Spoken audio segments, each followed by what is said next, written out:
Good morning, good morning. Looks like another beautiful day. Pitched my tent on a downhill slope last night, partially because of the amount of space that it takes to pitch this tent. It's a pretty good sized two-person tent. And the spaces between the trees, I found a spot that was level, more level, but I was afraid the tent was going to rub on the trees, so I pitched in this spot and it was sloping downward. Wasn't a big deal. Seems like I wake up about every 30 minutes or so anyway because my legs ache. So each time I woke up, I just crawled back to the top of the tent and let myself slip back to the bottom. It's a good night's sleep, regardless. It's a nice little tent spot here that I found last night. I don't build fires just because, but there also is a fire ban in the forest right now because it's so dry.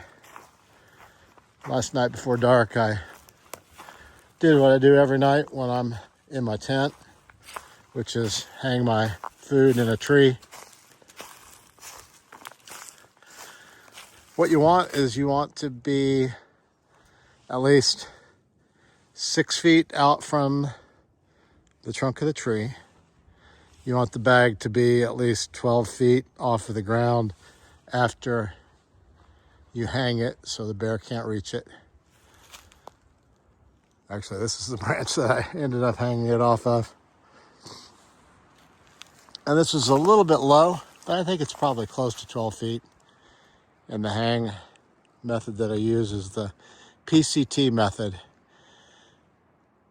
Basically, you throw the line over the branch, you attach the bag, you put the tag line or the line you're pulling on through the carabiner, and you pull the bag all the way up to the branch itself. Then you tie a clove hitch in the tag line and put a stick or a stake through it, and then you start lowering the bag, and the stick or the stake comes up against the carabiner, which leaves the bag hanging free in the tree, and the tag line is loose. So evidently, the bears have figured out that if you have the line attached to a tree, that if they break the line, the food bag falls. So with the PCT method, this part's hanging loose. But gonna break camp, make breakfast, and get ready for another day of hiking north.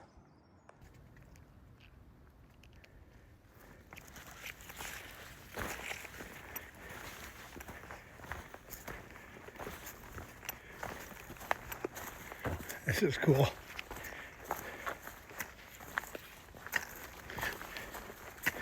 Evergreens right up against the trail.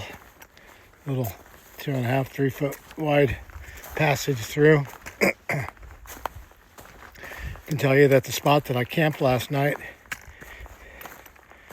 although it was a little difficult for me to find a spot to pitch my tent, once I did, it was really nice because the pine needles, the forest floor was spongy. So even though I have plenty of cushion under my sleeping quilt, so I have a closed foam Nemo switchback sleeping pad that I put down first. And then I have a Thermarest, I think it's a Neo Light air mattress that goes on top of that. But just kneeling, getting my tent ready for bed, getting it all set up. The forest floor was spongy because of those, pine needles and debris from those trees. Imagine you could have just laid on the forest floor. But I'd say probably my tent arrangement was even more comfortable than that. For a while there, though, I thought about what they call cowboy camping, which is put the mat down and then just sleep out in the open. If it's not going to rain, I guess it wouldn't be much different. But it felt nice having the security of the tent and in case a rain shower popped up. I was going to stop a little bit earlier last night. There was a right after that beauty top, the mountain that I filmed from, there was a well, there was a nice area there to tent, but I didn't have any water, so I had to get down to a water source. I got the water, and then there was a gap that was Beauty Spot Gap, and I was going to consider putting a tent out there. And then on the app, I read some comments about whoa, walking on a spongy root mat there. But I read some comments, although they were quite old, about beware of a guy that comes through there with a pistol and no front teeth, and beware. And I started thinking about that, and I thought, I think I can make it a couple more miles. Ooh, this doesn't look good.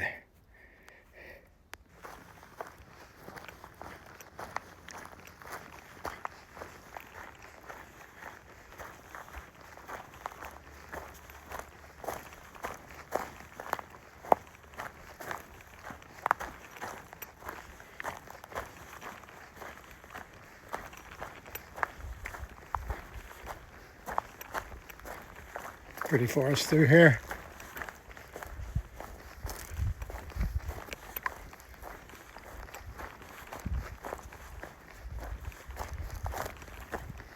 Trail's soft.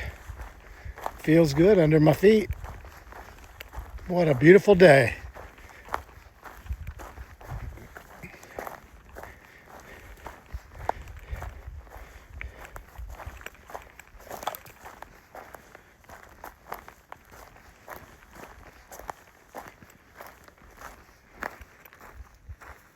White blaze. Just when you start wondering, well, because you're going back the direction you came, you start wondering, did I make a wrong turn? Through this far out app comes in handy. Can't tell you how many times I stop, bring it up, and make sure that I'm still on the trail. Just the fear of any wasted energy walking the wrong direction and then back to the trail, I guess. Don't want to waste any movement. But we've got the white blazes, which is my sign. Here's your sign. So there is a section up here at mile 360 for 6 miles. So it goes from 360 up to 366, that where the trail, the AT is closed, and there's a detour. Heard a lot of different thoughts about the detour. Basically, from what I understand, what it is that the trees that were blown down, like so many that we've passed over the last 3 or 4 days, there are trees down over the trail in this 6 mile stretch, but the Forest Service in this area does not allow chainsaws. The trees can only be cut with a cross-cut saw. So you can imagine, based on what you've seen in my videos, the amount of work that would be required to remove those blowdowns if you're just using hand saws. So I've talked with some hikers. Some have taken the detour. It's nice that they cut a detour, but evidently they said it's almost like it goes along, and then finally they just gave up on creating switchbacks and went straight up the mountain and straight down the mountain.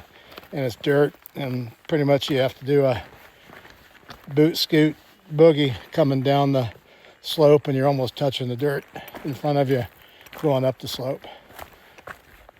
A few have told me that they went through the closed area and it wasn't that bad, but I was told that it's marked that it's illegal to enter the closed area.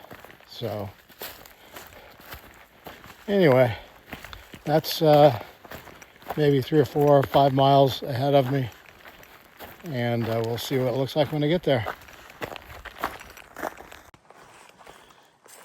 Well, I've decided to do the right thing and take the detour that's been provided around the section of the AT that was closed. It's marked with plastic white blazes, I understand. I've been told it's extremely difficult in some areas because it goes along and then it seems like they got tired of making trail and went straight up and over a couple mountains, and it's dirt, and basically kind of do a scoot down on your butt on the other side. Doesn't sound like a whole lot of fun, but I'm gonna take the detour that they've provided, hope for the best. There's a reason for it. I don't want to be in the way of Forest Service sawyers if they're in there working. Follow the rules. Looks like they've done a nice job here. So just cross our fingers. I know none of this really ever translates and comes through on camera, but on this detour, it's all been pretty good. But this one mountain, hill, incline, decline is cut over just straight over the top of the hill and down. Such a steep angle that it was just unbelievable. So luckily it's dry today. In 2 days it's supposed to rain for a couple days. I can't imagine what this will be like when it's wet. But thankfully I'm heading down it, up it and back down it when it's dry. We'll see if there are any more of these up ahead.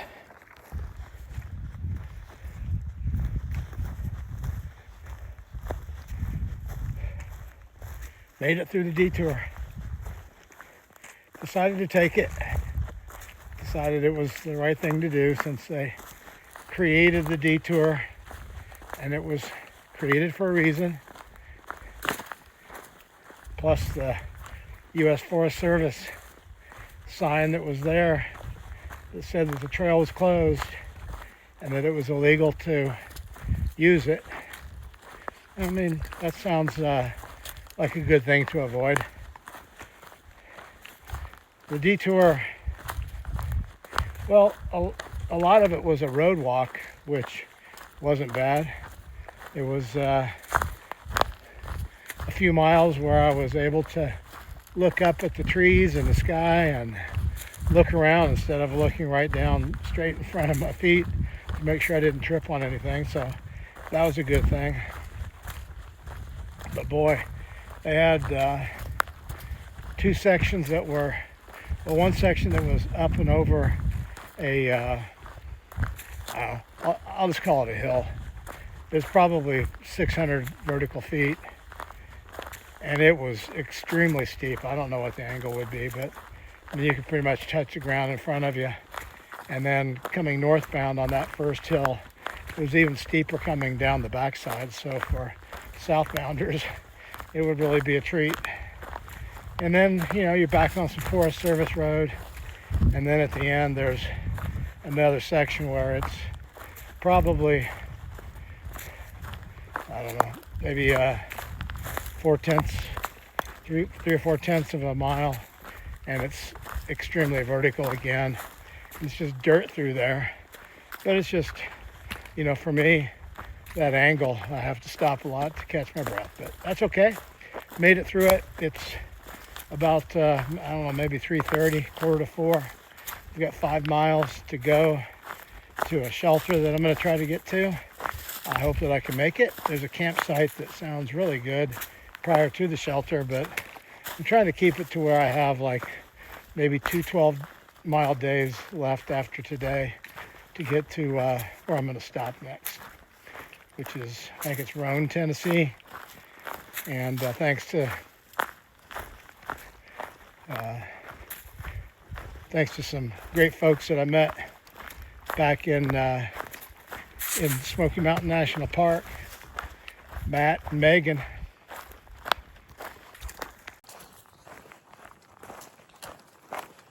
And thanks to some very kind folks that I met back in the Smoky Mountains, the Smoky Mountain National Park, Matt and Megan they sent me a message and said that they wanted to share some food with me. I thought that they wanted to share some different types of dishes, ideas of things that I might get or make on the trail, but no, they wanted to ship me some meals that they prepared for me and some other goodies and ship it ahead as like a care package. So that's going to be waiting for me when I get up to where I'm going to stop here. And well, I guess it would be about 29 miles from here. And I'm hoping that if I can make it to that shelter, it'd be about 24 miles after today. It's supposed to be some rain moving in. Today is a Friday.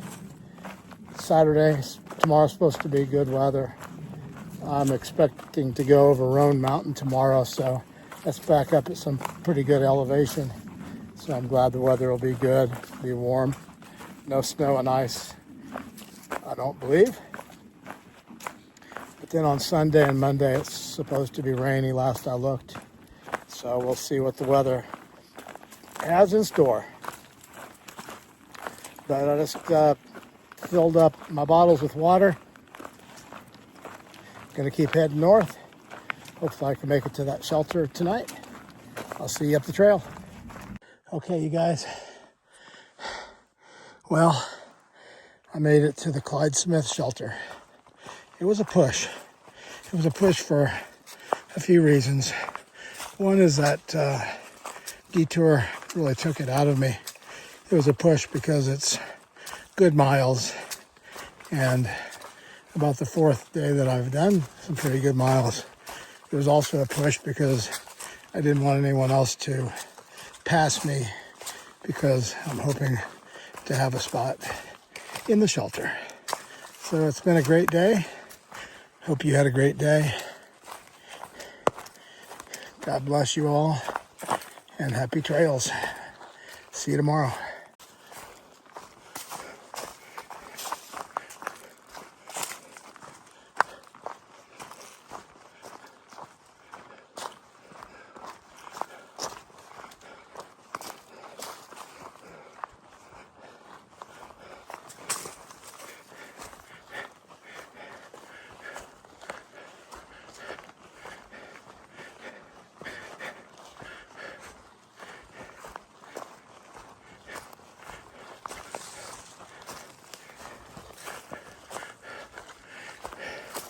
Yay! Creek made it. Look at this. Tunes offered to go down to the water source, which is point 2, and it's very steep, and she went and got water from me. Now I'm hot. Thank you so much. You're welcome. You're awesome. I appreciate it.